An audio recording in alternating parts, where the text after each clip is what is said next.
Now, my dear TV friends, we are continuing this quaint chronology called Glendora Documentary 3, and we're up to 11 years old and the 6th grade. And the 6th grade was a building on the coal estate off of Court Street in Bangor, going from downtown to Ohio Street. And it was so nice, that little one-room school. It was only the 6th grade. It wasn't other grades. And on February 12th, folks, the week of February 12th, the teacher put a picture of Abraham Lincoln on the wall. And we appreciated Abraham Lincoln. And then on the week of February 22nd, the teacher put a picture of George Washington on the wall, a great big picture. And we appreciated George Washington. Nowadays, they combine the both of them. It's called President's Day, and neither one of them gets any mention or any attention. And President's Day is just another holiday, another 3-day weekend. But I'll tell you something. Do you remember this? They had a thing called the Palmer Method to teach us the Palmer Method of writing. And you would go push, pull, push, pull, push, pull, push, pull, push, pull to learn to hold your pen right. And then you would have around and around and around and around and around ovals. And they made us do that every day. And every desk had an inkwell. Now that's pretty messy. And in that hole in the desk was a glass container. And then the teacher would go around and pour ink into that inkwell. And the pens that they used were a wooden stock with a pen point. And that pen point was so uncomfortable to write with. And Lois Wiggin was my friend, and her daddy, Lois Wiggin, Wiggin. And her daddy was a press operator for the Bangor Daily News. And he looked so much like my dad that when I would see him in Benny's store, or on the street anyway, I would keep looking at him and wondering how he could look at my dad. And he thought he was ill-dressed or something. No. Fractions? What was that, honey? Did you learn your fractions at the school? Oh, yes. In 6th grade, we were being taught fractions. What are the other notes, honey? Smith Street. And we lived on Smith Street. And then missionaries. And Smith Street was next to the woods, between Upper Bangor a little bit and downtown Bangor. And it was a tremendous cliff, a ridge. And what was that you said, dear? Missionaries. Oh, the missionaries. A mother and a dad went to some foreign place in Africa or somewhere, and they were missionaries. And they came back, and they were trying to teach the people to be Christians. And they came back here to start a missionary school. And I would go to it. They needed people so badly to go to it. And if I went 4 weeks, I got a certain color pin. And if I went 2 months, I got another color pin, and so forth. So I kept going to those missionary classes to get those pins. And then we went to Hannibal Hamlin School. Who was Hannibal Hamlin? Do you know? He was Vice President of the United States.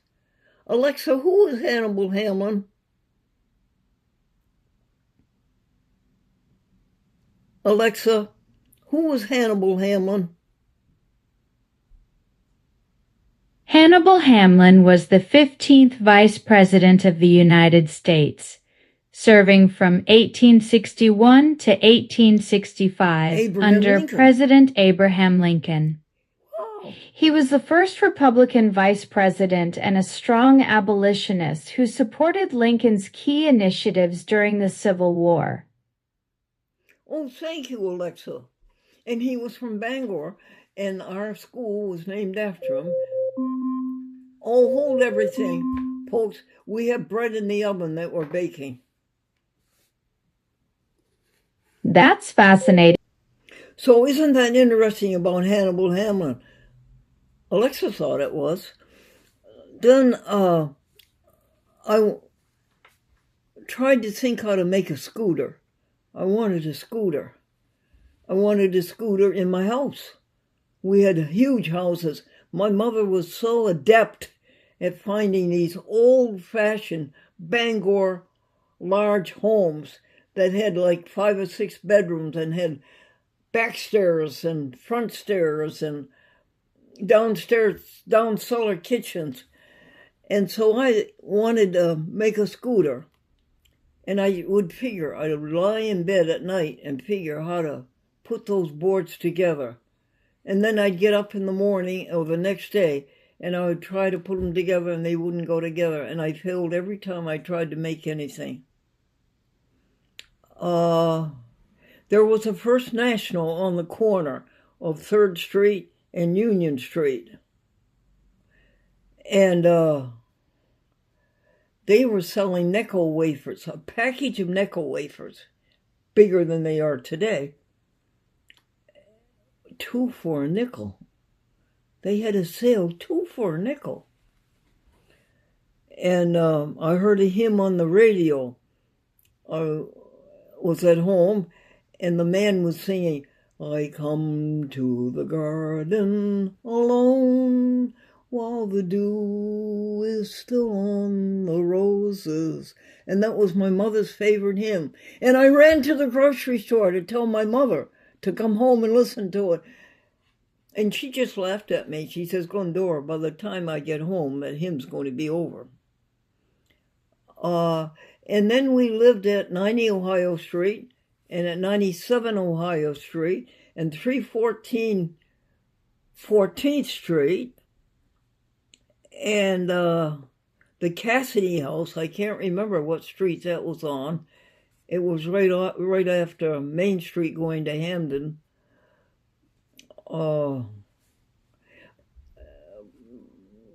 But as I say, my mother had the knack of picking out these beautiful homes, and we lived from one place to the other, and she would take boarders. That's why she bought big homes. Oh, yes, we lived over in Central Avenue, and the Bangor school system was quite advanced. They had the 633 plan.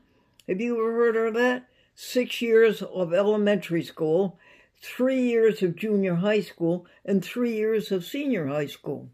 Very advanced educational plan. And they built us 2 brand new junior high schools. Oh, they were beautiful. One wing was a gymnasium, one wing was the auditorium. Beautiful, new, classy classrooms. Oh, it was so nice. And Miss Peavy was my favorite teacher. She was a social studies teacher, and that was a new word in those days, social studies. We used to call it history and geography, remember? And Miss Burns, she taught Latin. And Trefethern, he taught algebra. And he was a wild man. He had some kind of a replaced foot or replaced leg. I think he was a veteran of some kind, and he had a temper. And one day he was at his desk, and there was a blackboard on the side of the room in addition to the ones in front of the room, and he took a piece of chalk, and he threw it at that blackboard right in front of all of us students. That was Trefethern. No, can you tell me some more things, hon? You had a home economics class? Oh, all these newfangled things in schools. Home economics, that was cooking. Well, we didn't have any kitchens in the Hannibal Hamlin School, so they made us go to the Bangor High School where there was a kitchen, and they taught us Hannibal Hamlin, and it took us a whole semester to make tapioca pudding. Pastry shop? Yes, and one more thing, friend. That was the first half of the year. The second half of the year, home economics with sewing, and it took us all semester, all that half year, to make an apron, which we never got a chance to use because we never had time to cook anything. Now, Bangor would be outdoor sports territory. I was given a pair of skates, beautiful skates, and I put them on to go over on the pond where all my friends were skating. And in half an hour, my hands and my toes were so cold, I thought I was going to have frostbite and gangrene any minute. So isn't that awful? And I never wore those skates again. I had them on once. It was Christmas, a lovely Christmas present. And I came home and I built a fire in the living room stove just to try to get warm. And then another Christmas, somebody gave me these beautiful hickory skis. And I took them up to the standpipe. Let me tell you a little bit about the standpipe. And I took them off the standpipe because there was a hill there. And I tried to ski up there. But my feet kept sliding off of the skis. The attachment, the strap, just wasn't made correctly so that the ski would stay on your foot.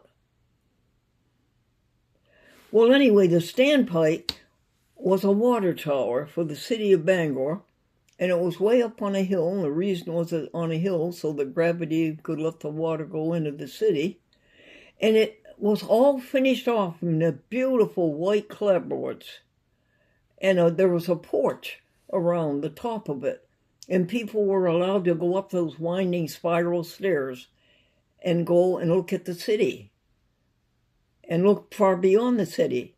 Wasn't that nice? Anything else, hon? Penny bag of candy? Yes. Many of the stores, the candy stores, the pastry stores, and so forth, if they had leftover candy, the bottom of the box, they didn't think it would sell, they would put it in a little paper bag and fold it over and sell it for a penny. And put these bags on a tray on the top of the counter. And we thought we were so rich, so everything was opulent, that we could buy one of those bags of candy for a penny. Sometimes you got good things, sometimes you didn't. Like a cookie, like a brownie, something like that. What else, hon? Bangor Opera House? Oh, yes, the Bangor Opera House, a very famous performance hall. Paramount Pictures used to play there. My dad had that classy job at the Bangor Opera House. He had another job as a barber later on down on Main Street going toward Hamden. And that barber who owned that shop had lollipops because when he had children come in as customers, he had to calm them down with a lollipop because they didn't want to have their haircut. They were afraid. What else, honey? Lone Ranger? What was that, dear? The Lone Ranger.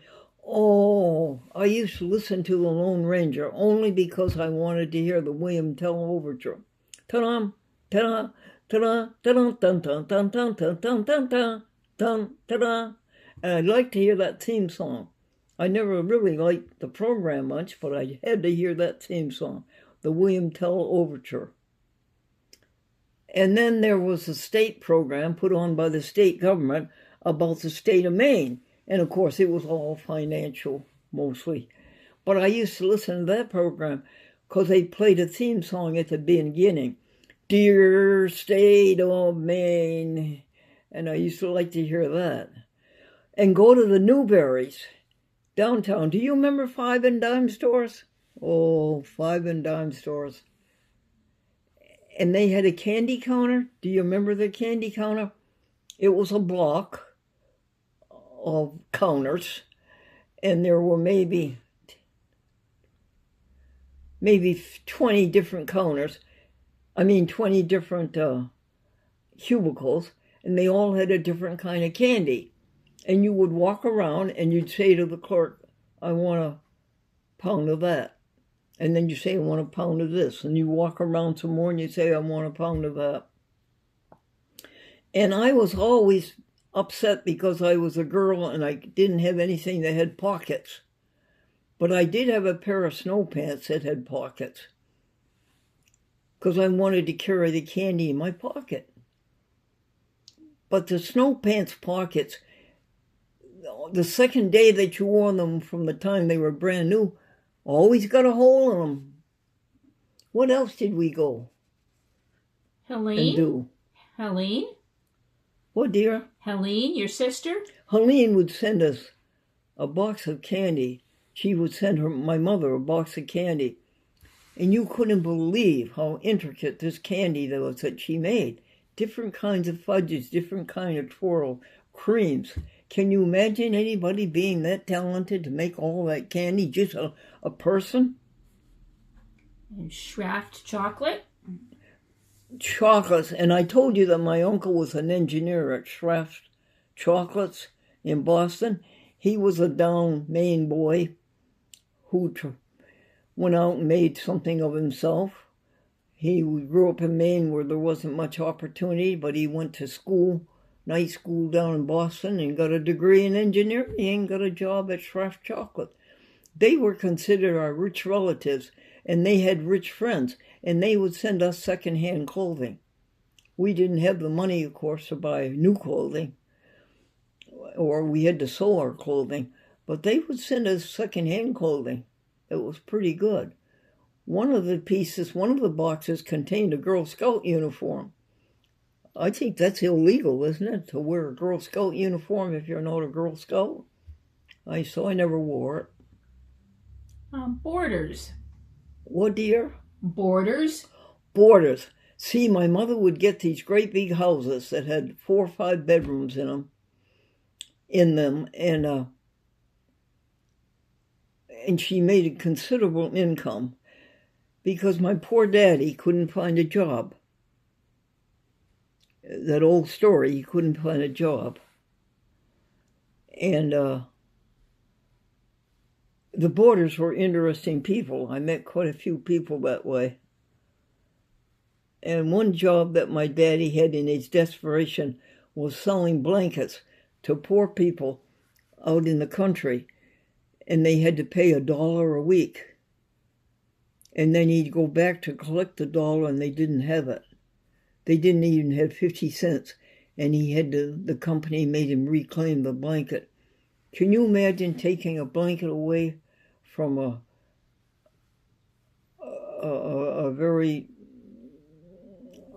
house that was really downhill and didn't have much in it on those cold Maine winter nights? And another job he had was selling little hats. No, selling farmers' hats. And he had a display case, and it had miniatures of these little hats so that the farmers could pick out the hats. And they were tiny little hats, and I used them on my teddy bear, on my 3 teddy bears. What else do we have?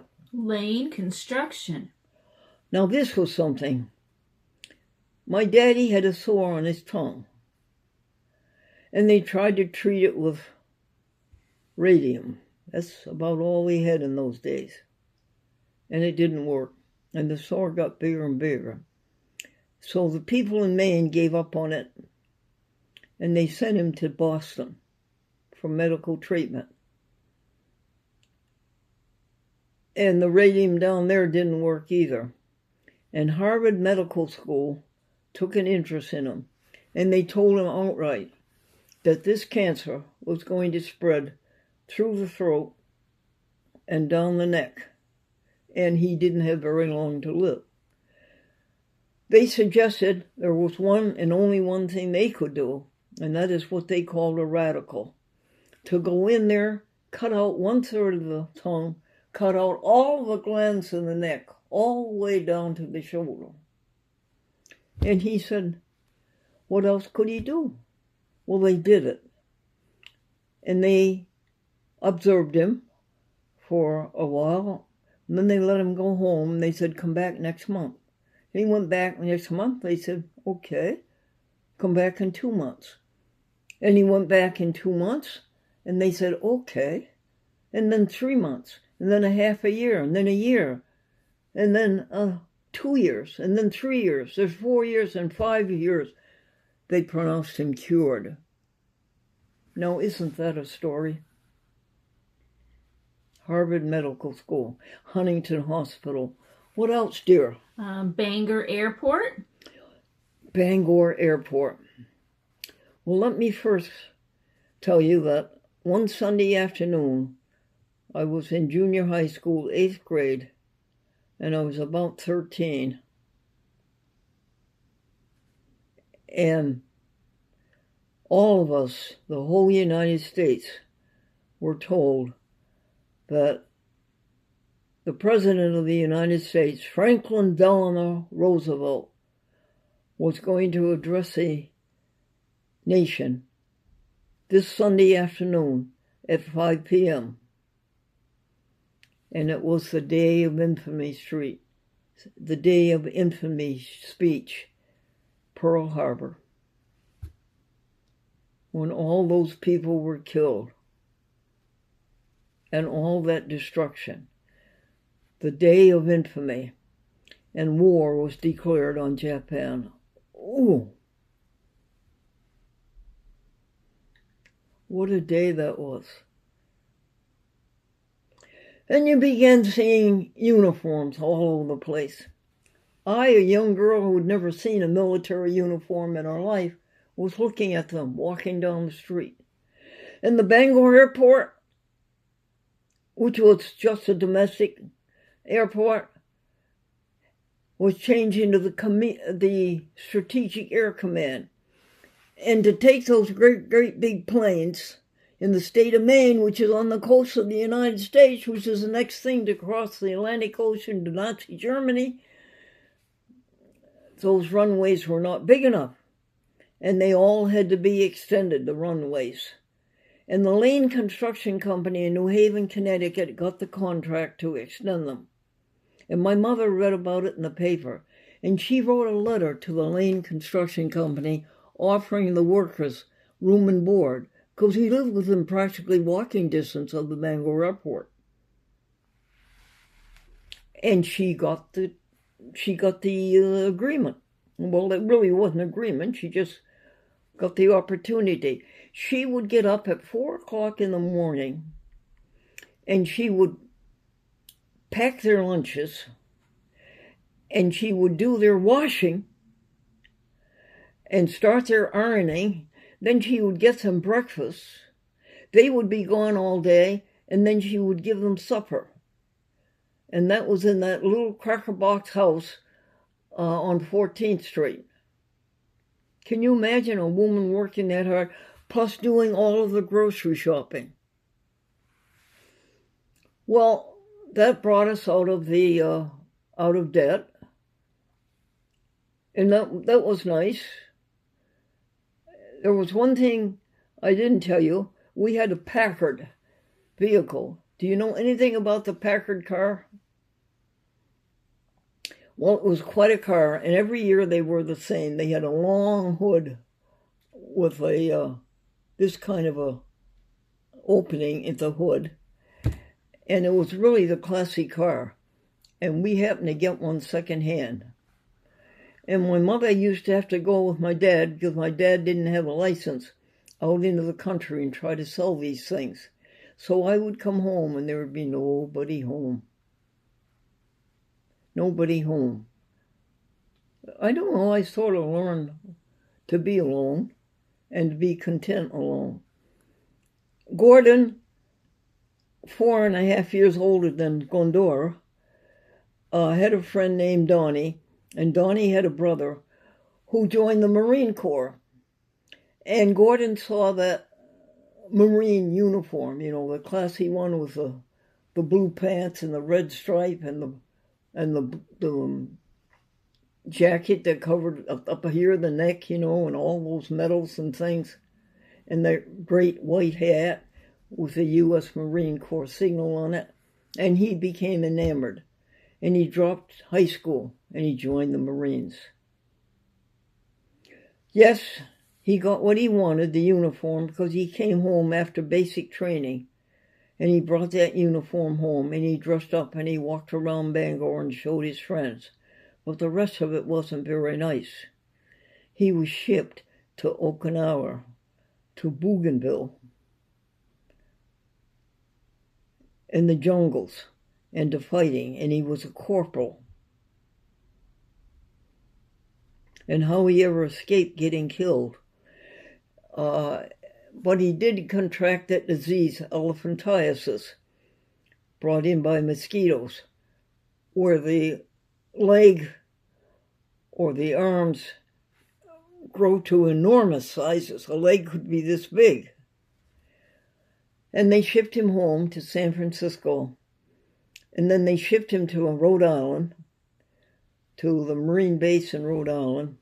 And he saw a woman on a white horse, a woman with beautiful blonde hair and a very nice figure. And that was it. He says, I've got to meet her. And he found a friend who knew her. And the friend introduced her to that woman, and he married the woman. And that was Ginny. And their sons are Stephen and Scott, and I talk to them every week or so. They both live in Maine. They never left Maine. Around Augusta. They both worked for the government, as everybody around Augusta does. It's like Albany. Everybody works for the New York State government. What next, dear? Tuesday night radio. My brother Ralph was in the dining room when there were 5 or 6 of us there, and he was telling us the jokes that Bob Hope said on his program the night before. Bob Hope was on Tuesday at 10 p.m. on NBC. And all the people were laughing at the jokes. And that got me interested in Bob Hope, so I started listening to Bob Hope.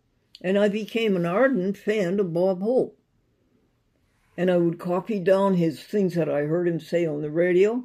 I have had scrapbooks of him. I would follow his career everywhere. I had pictures of him, photos. And I became an ardent Bob Hope fan for a number of years. 6 or 7. And someday I'll tell you stories about Bob Hope in Glendora. But that gets us ahead quite a few years. Streetcars. What, dear? Streetcars. Oh, Bangor had streetcars. Bangor Hydroelectric had streetcars. They were terribly noisy. And they went up Ohio Street, they went up Union Street, they went down Main Street, Hamden Street, they went downtown, they went across the other side of the town, the north part of the town. It was a funny experience as a streetcar. When you wanted to go somewhere, you got on a streetcar. It was a really funny kind of a ride. And they would sell passes for the week. And they came in a pass would be 1 week a beautiful magenta, the next week it would be purple, the next week it would be yellow. And that was a great thing to collect, was those passes. And you could go free on those passes once you bought them. But that was quite an interesting thing, the streetcars. Okay, and the last thing on the list is most popular in junior high. Well, I was. And it was because I did things that made the kids laugh and that irritated the teachers, although sometimes the teachers laughed. And that struck a chord, and they would write about me in the school newspaper that I was their favorite, and in the popularity test. When was that? That was at 5th Street Junior High School. By then I had an autographed picture from Bob Hope. I took one of my mother's sheets. You know, Bob Hope always made a joke about how big his nose was. And I sent a sheet to Bob Hope and told him this was a handkerchief for him because his nose was so big. And I got back a letter. Dear Glendora, thank you for the lovely handkerchief, Bob Hope. And I framed that picture and I carried it with me from class to class.